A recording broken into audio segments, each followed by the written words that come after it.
మన తండ్రి అయిన దేవునికి సమస్త మహిమ, ఘనత, ప్రభావములు కలుగునుగాక. మన ప్రభువును రక్షకుడు అయిన యేసుక్రీస్తు వారి అతి పరిశుద్ధమైన నామంలో ప్రియమైన దేవుని బిడ్డలందరికీ హృదయపూర్వకమైన ప్రేమ వందనములు తెలియజేసుకుంటున్నాను. దేవుని పరిశుద్ధ గ్రంథంలో నుండి లేవియా కాండము 25వ అధ్యాయం 47 నుంచి 55వ వచనం వరకున్న వాక్య భాగాన్ని ధ్యానం చేద్దాం. 47వ వచనం నుండి కొన్ని వచనములను చదువుకుందాం. పరదేశియే గాని నీ యొద్ద నివసించువాడే గాని ధన సంపాదనము చేసుకొనున్నప్పుడు అతని యొద్ద నివసించు నీ సహోదరుడు బీదవాడై నీ యొద్ద నివసించు ఆ పరదేశికైనను ఆ పరదేశి కుటుంబంలో వేరొకనికైనను తన్ను అమ్ముకొనిన ఎడల తన్ను అమ్ముకొనిన తరువాత వానికి విడుదల కావచ్చును. వాని సహోదరులలో ఒకడు వానిని విడిపింపవచ్చును. దేవుడు ఈ కొద్ది మాటలను మన కొరకు దీవించునుగాక.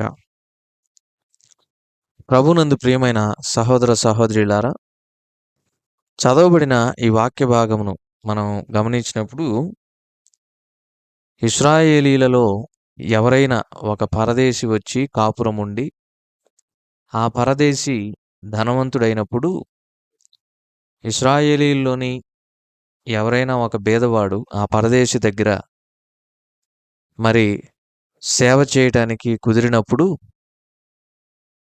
బీదవాడైనటువంటి ఆ ఇశ్రాయేలీయుడు పరదేశి యొద్ద మరి తన్ను తాను అమ్ముకొని దాసుడుగా ఉన్న క్రమంలో అతడు ఖచ్చితంగా విడుదల పొందేటటువంటి అవకాశం ఉంది. ఆ విడుదల పొందే అవకాశములు ఎలా ఉన్నాయంటే, ఒకటి, ఆ దాసుని యొక్క సమీప బంధువులు, తన పినతండ్రి కావచ్చు, పినతండ్రి కుమారులు కావచ్చు, తన రక్త సంబంధులకు సమీప బంధువులు కావచ్చు, ఎవరైనాను సరే అమ్మబడినటువంటి ఆ వెలను చెల్లించి, అంటే బీదవాడైన ఇశ్రాయేలీయుడు ఇశ్రాయేలీల మధ్య నివసించుచున్న పరదేశికి ఎంతకైతే అమ్మబడ్డాడో దానికి సరిసమానంగా మరి ధనాన్నిచ్చి సమీప బంధువుడైనటువంటి వాడు ఆ బీదవాడైన ఇశ్రాయేలీయుణ్ణి పరదేశి యొద్ద నుండి, పరదేశి అయిన యజమానుని యొద్ద నుండి విడిపించవచ్చు. సమీప బంధువుడు విడిపించగలడు. ఇది మొదటి విషయం. రెండవది ఏంటంటే, సమీప బంధువుడు విడిపించాలంటే క్రయధనము చెల్లించాలి. ఇది రెండవ విషయం.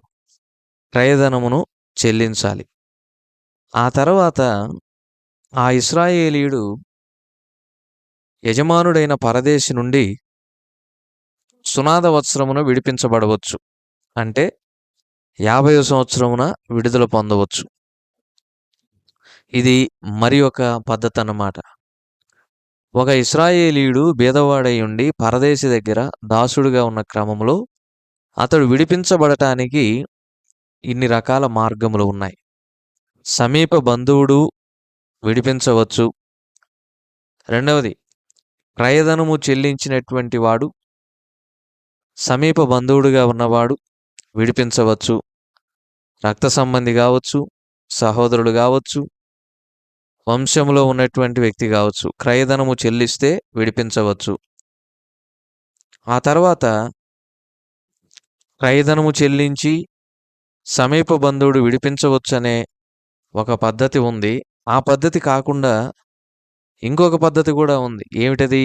సునాద సంవత్సరమున కూడా దాసుడుగా మరి ఎవరైతే ఇశ్రాయేలీయుడు పరదేశి యొక్క ఇంట ఉంటూ ఉన్నాడో అటివాడు ఖచ్చితంగా విడుదల పొందవచ్చు సునాద వత్సరమున, అంటే 50వ సంవత్సరమున. ప్రభునందు ప్రియమైన సహోదర సహోదరులారా, దాసుడుగా ఉన్న ఇశ్రాయేలీయునితో ఎవరూ కూడా కఠినమైనటువంటి సేవ చేయించుకోకూడదు. కఠినమైన సేవ అంటే అన్నము సరిగా పెట్టకుండా, నిద్ర విశ్రాంతిని సరిగా ఇవ్వనివ్వకుండా, ఎప్పుడు పని పని అని చెప్పి మరి ఆరోగ్యం బాగున్నా లేకపోయినా వెట్టి పనులు చేయిస్తూ అతన్ని బాధించకూడదని దేవుడు మరి సెలవిస్తూ ఉన్నారు. ఈ క్రమంలో ప్రభునందు ప్రియమైన వారలారా, మనం ఇక్కడ కొన్ని విషయాలను తెలుసుకుందాం. అవేంటంటే, ఈ రోజున మనము దేవుని మందిరమునకు వెళ్ళి ఆయన్ను ఆరాధించాలి.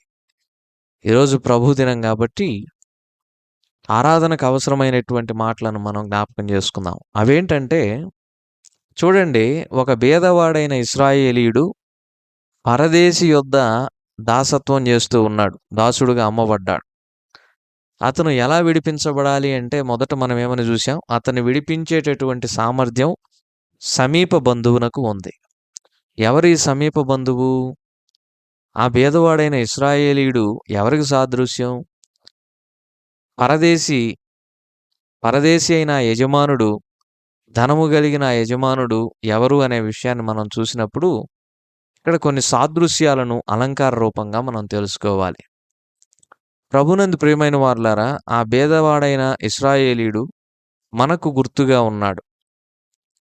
ఆ ధనవంతుడు, ప్రభునందు ప్రియమైన సహోదర సహోదరీలారా, ఆజ్ఞను హేతువుగా చేసుకొని పాపము ఎలాగైతే ప్రవేశించి మరణమనేటటువంటి జీతమును తీసుకొని వచ్చిందో, ఆ మరణము చాలా బలమైనదిగా ఉంటూ ఉంది. ఈ లోకంలో ధనవంతులు చాలా బలవంతులుగా ఉంటారు కదండీ! ధనవంతులకు జరిగినట్లుగా బీదవారికి జరగదు. అటువంటి బలము కలిగి ఉన్నది పాపమన్నమాట. ఆ తర్వాత మనలను విడిపించడానికి సమీపించరాని తేజస్సును విడిచిపెట్టి, మన సమీపమునకు దిగివచ్చిన వాడు మన ప్రభువైన యేసుక్రీస్తు వారు. మనం పాపమనేటటువంటి దాసత్వములో చిక్కుకొని, పాపమనేటటువంటి కాడి క్రింద చిక్కుకొని, మాత్రమే కాకుండా అంధకార సంబంధమైనటువంటి అధికారములో పాపము మనపైన అధికారం చేస్తున్న క్రమములో మనము అమ్మివేయబడినటువంటి దాసులంగా ఉంటూ పాపానికి దాసులమై ఉండగా, ఆ పాపము నుండి మనలను విడిపించటానికి మన సమీపమునకు దిగివచ్చిన వాడు మన ప్రభువైన యేసుక్రీస్తు వారు. మన ప్రభువుని మనం ఈ రోజున హృదయపూర్వకంగా ఆరాధించాలి. ఆయన మందిరమునకు చేరి వెళుతూ ఉన్నాం. ఆయనను హృదయపూర్వకంగా మనం ఆరాధించాలి కదండీ! ఆయన్ను ఆరాధించడానికి మనకున్నటువంటి కారణములు అనేకం. అందులో ప్రధానమైన కారణం ఏంటంటే, ఆయన మన సమీపమునకు దిగివచ్చాడు. మనలను పాపమనే దాసత్వము నుండి విడిపించిన సమీప బంధువుడుగా ఉంటూ ఉన్నాడు. అందుచేత మన ప్రభువుని మనం హృదయపూర్వకంగా ఆరాధించాలి. ఇది మొదటి విషయం. రెండవదేంటంటే, బీదవాడైన ఇశ్రాయేలీయుడు ధనవంతుడైన యజమానుడుగా ఉన్న పరదేశుని యొద్ద దాసుడుగా ఉన్నాడు గదా! అతడు విడిపించబడటానికి అతనికి సమీప బంధువుడు లేకపోయినా, అతనికి ధనము లేకపోయినా అతడు సునాద కాలము కొరకు ఎదురు చూడవచ్చు. సునాద వత్సరం కొరకు ఎదురు చూడవచ్చు. సునాద సంవత్సరం అనేది ఏదైతే ఉందో, ఆ సునాద సంవత్సరములో దాసత్వములో ఉన్నవాడు విడుదల పొంది సంతోషంగా తన కుటుంబము దగ్గరికి తిరిగి వెళ్ళవచ్చు. తన స్వాస్థ్యమును తిరిగి పొందుకోవచ్చు. కనుక ప్రభునందు ప్రియమైన వారలారా, సునాద కాలము ద్వారా దాసునికి విమోచన ఉందనే విషయాన్ని మనం గమనించాలి. రక్షణ పొందిన విశ్వాసికి ప్రభువైన యేసుక్రీస్తు వారి యొక్క రాకడ సమయంలో సంపూర్ణమైనటువంటి విమోచన, విడుదల కలుగుతుంది. మనం అంతవరకు ఈ దేహములో మూల్గక తప్పదండి. ఈ శరీరము ఏదైతే ఉందో ఇది చాలా బలహీనమైంది. రకరకాల రోగాలన్నీ గూడా ఈ శరీరమును చుట్టుకొని, ఆరోగ్యము లేకుండా మన శరీరమును నలగ్గొడుతున్న క్రమంలో వయసు గడిచే కొద్దీ ఆరోగ్య సమస్యలు చుట్టుముట్టినప్పుడు, పరిస్థితులు ప్రతికూలంగా మారినప్పుడు, ఏ పని చేసుకోలేని ఓపిక ఎంతమాత్రం కూడా లేనప్పుడు, శరీరములో మూలుగుతున్న వారికి విమోచన ఎప్పుడు కలుగుతుందంటే, ప్రభువునొద్దకు చేరినప్పుడు, ప్రభువు మేఘారూఢుడై వచ్చినప్పుడు, ప్రభువుని మనం కలుసుకున్నప్పుడు సంపూర్ణమైన విమోచన, విడుదల మనకు కలుగుతుంది. దానినే మనము సునాద కాలమునకు ఒక సాదృశ్యంగా భావిస్తాం. సునాదము అంటే మంచి శబ్దము, మంచి నాదము. ప్రభునందు ప్రియమైన వారలారా, మంచి గీతము. ఎప్పుడు మంచి నాదము వినబడుతుందంటే, మన ప్రభువు మేఘారూఢుడై వచ్చేటప్పుడు. దూతగణములు, మరి భక్తగణము మాత్రమే గాదు, మరి బూరలు ఊదుతున్నటువంటి క్రమములో ప్రభునందు ప్రియమైన సహోదర సహోదరులారా, ఆ బూర శబ్దము ఆయన మేఘముల్లో వస్తూ ఉన్నప్పుడు, ఆర్భాటముతో ప్రధాన దూత శబ్దముతో ప్రభు వస్తూ ఉన్నప్పుడు, అదే అద్భుతమైనటువంటి సునాదము, మంచి నాదము ప్రభువైన యేసుక్రీస్తు వారు మేఘారూఢుడై వచ్చేది అత్యంత శుభప్రదమైన, సంతోషకరమైన సమయం. ఆ సమయాన మనం ప్రభువుని కలుసుకున్నప్పుడు మన జీవితములకు సంతోషం, మనకెంతో ఆనందం, మనకు ఒక గొప్ప విడుదల, విమోచన కదండీ! కనుక సునాద కాలమున దాసుడుగా ఉన్నవాడు విడిపించబడతాడు. ఇంకొక విధానం కూడా ఉంది. దాసుడుగా అమ్మబడిన వాడు విడిపించబడాలంటే ప్రభునందు ప్రియమైన వారలారా క్రయధనమును చెల్లించాలి. క్రయధనం అంటే ఉదాహరణకు ఒక వ్యక్తి వేరొక వ్యక్తికి దాసుడుగా ఉండడానికి అమ్మబడ్డాడు అనుకుందాం. ఆ వెల రూ. 1000 అనుకోండి. అతనికి సమీప బంధువుడు లేడు గాని రూ. 1000 చెల్లించి అతన్ని విడిపించడానికి సామర్థ్యము కలిగిన వాడు అతని తరపున వచ్చి ఆ రూ. 1000 చెల్లించి అతన్ని విడిపించవచ్చు.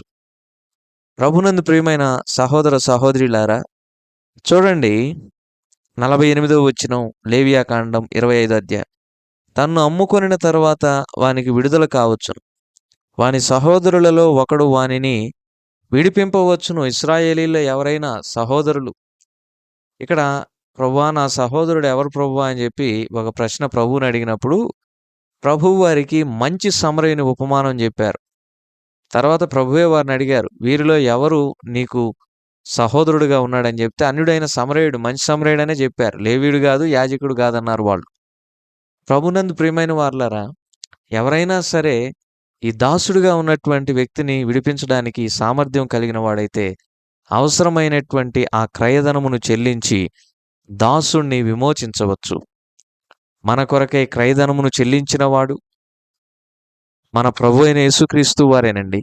దేవుని వాక్యం సెలవిస్తూ ఉంది, మనము క్రీస్తు తోడి వారసులమంట, మనము క్రీస్తు వారమై ఉన్నామంట. ప్రభునందు ప్రియమైన సహోదర సహోదరులారా, దేవుని పరిశుద్ధ గ్రంథంలో ఈ మాటలను చదువుతూ ఉన్నప్పుడు మనం ఎంత ధన్యులమో మనకు అర్థమవుతుంది. చూడండి, రోమాపత్రిక 1వ అధ్యాయం 7వ వచనం చివరి భాగంలో చదివితే, మీరును వారిలో ఉన్నవారై యేసుక్రీస్తు వారుగా ఉండుటకు పిలువబడి ఉన్నారు. ఎవరమంట? యేసుక్రీస్తు వారమంట. అంత మాత్రమే కాదండి, దాసులమైన మనము యేసుక్రీస్తు వారం మాత్రమే కాకుండా రోమాపత్రిక 8:17లో మనము పిల్లలమైతే వారసులము, అనగా దేవుని వారసులము, క్రీస్తుతో కూడా మహిమ పొందుటకు ఆయనతో శ్రమపడిన ఎడల క్రీస్తుతోడి వారసులము. చూడండి మనం ఎంత ధన్యులమైపోయామో. దాసులం కాస్త వారసులం అయిపోయాం. వారసులకు హక్కు ఉంటుందండి. వారసులకు తమ పితరుల యొక్క కష్టార్జితం మీద, స్వాస్థ్యం మీద సంపూర్ణంగా హక్కు ఉంటుంది. దేవుడు మనకు ఆ హక్కును ఇచ్చాడు. యోహాను 1:12 ప్రకారం తన్ను ఎందరు అంగీకరించిరో వారికందరికీ, అనగా తన నామమునందు విశ్వాసముంచు ప్రతివానికి దేవుని పిల్లలగుటకు ఆయన అధికారమునిచ్చెను అనే మాటను మనం చదివినప్పుడు మనకు ఆశ్చర్యం కలుగుతుంది. కాబట్టి ప్రభునందు ప్రియమైన సహోదర సహోదరులారా, సమయంలో మనం ఈ మాటలను విని హృదయములో దేవుని వాక్యాన్ని భద్రపరుచుకుందాం. మన ప్రభు మన కొరకు క్రయధనమును చెల్లించిన వాడు. మన ప్రభు అయిన యేసుక్రీస్తు వారిని హృదయపూర్వకంగా జ్ఞాపకం చేసుకొనుచు ఆయన ఆలయంలో ఆయన ఆరాధించుటకు ఇంతకంటే ప్రధానమైన కారణములు అవసరం లేదు. ఆయన మన కొరకు క్రయధనమును చెల్లించాడు. మనలను విమోచించుటకు మన సమీపమునకు దిగివచ్చిన సమీప బంధువుగా, మంచి సమరయుడుగా ఉన్నాడు. అంత మాత్రమే కాదు, రేపటి దినాన మేఘారూఢుడై వచ్చి తనతో కూడా మనలను చేర్చుకునేటటువంటి గొప్ప దేవుడుగా ఉంటున్నాడు. ఆయన మేఘారూఢుడిగా వచ్చే కాలము నిజమైన సునాద కాలము. ప్రభునందు ప్రియమైన సహోదర సహోదరులారా, మనకు విడుదల, విమోచన అనుగ్రహించిన మన ప్రభువును, మన పాపములకు ప్రాయశ్చిత్తం జరిగించిన మన ప్రభువును, మన పాప పరిహారము కొరకు క్రయధనము చెల్లించిన మన ప్రభువును హృదయపూర్వకంగా జ్ఞాపకం చేసుకొనుచు ఆరాధిద్దాం. దేవుడి కొద్ది మాటలు మన కొరకు దీవించునుగా. ప్రార్థన చేసుకుందాం. కృప కలిగిన మా ప్రభువా, మీరు అనుగ్రహించిన దివ్యమైన మాటలకై స్తోత్రాలు. వెత్తబడిన వాక్యం నీరు కట్టి ఫలింపు చేయండి. మా ప్రియులను దీవించి దినమంతటి కొరకు సిద్ధపరచమని మా రక్షకుడైన యేసుక్రీస్తు వారి పరిశుద్ధమైన నామములో ప్రార్థించి అడిగి వేడుకొంచున్నాము తండ్రి. ఆమేన్.